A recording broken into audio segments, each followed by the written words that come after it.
émission spéciale là mikasiky Christmas izay rahantsika amin'ny mpanompon'Andriamanitra Révérend Jimmy Andriasan. Efa miresaka tsika hoe Christmas dia tsy maintsy hoe Jesosy milivon'i Jesosy zany tena resaka rehefa miresaka tsika hoe Christmas.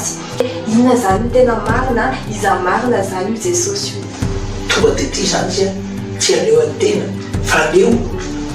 rehefa jerena marina ny Baiboly dia tsy misy ao anatin'ny Baiboly izay hoe Christmas zay, fa inona zany antony ankalazatsika ny Christmas dia zany hoe Christmas moa zao tontolo zao ankapobeny resahana dia maneho fifaliana. Ao antsika kristianina ny Christmas ajerovantsika natanterahany teny fikasan'Andriamanitra roa ny fotoana lasa mahery zay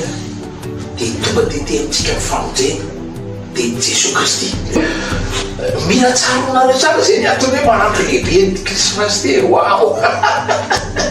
tonga dia tia tany Andriamanitra izy tena zany hoe tsy maintsy zavatra mitranga rehefa mivory miara miberan'Andriamanitra ao am-piangonana dia zany mahatonga hoe tena andro mpifaliana zany andro Christmas zany satria ilayntsika zany makany am-piangonana tsy azadintsika sinon zany makany am-piangonana na Christmas na tsy Christmas fa ilayntsika foana ny makany am-piangonana dia tsy adihevitra tsontsika hoe 25 décembre avy eny izy fa isan'andro no tokony tena irealize atakatra atsaka fa mitsakako vely izy ary velona mandrakizay dia ny fahavelomany mamelona amin'ny fiainany tsiray manaraka ty fandarany ty